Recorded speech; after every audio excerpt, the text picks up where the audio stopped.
পটুয়াখালীর কলাপাড়ায় কয়লা ভিত্তিক বিদ্যুৎ কেন্দ্রের স্ক্র্যাপ চুরি। এমন ঘটনায় মামলা করেছেন বিদ্যুৎ কেন্দ্রের ডেপুটি ম্যানেজার। যে মামলায় আসামি বিএনপি ও সহযোগী সংগঠনের নেতাকর্মী সহ মোট 50 জন। জানা গেছে অভিযুক্তদের সবার বাড়ি পটুয়াখালীর কলাপাড়া উপজেলায়।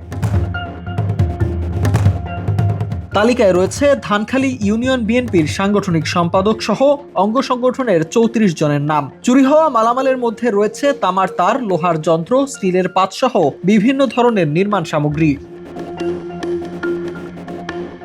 মামলার এজাহারে বলা হয়েছে 9 জানুয়ারি রাতে আসামিরা বিদ্যুৎ প্লান্টের অভ্যন্তরে প্রবেশ করে গুরুত্বপূর্ণ তামার তার, লোহার সামগ্রী, স্টিলের পাত সহ বিভিন্ন ধরনের মালামাল চুরি করে। পরের দিন সকালে ওই মালামাল একটি গাড়িতে পাচারের জন্য তোলার সময় বিদ্যুৎ কেন্দ্রের নিরাপত্তা কর্মীরা পুলিশ সদস্যদের সহায়তায় গাড়িসহ অন্তত 2.5 লাখ টাকার 5 টন মালামাল উদ্ধার করেন। স্থানীয় প্রভাবশালীরা আইন কানুনের তোয়াক্কা না করে দিনের আলোতেও এসব কাজ চালিয়ে আসছে বলে জানিয়েছেন স্থানীয়রা।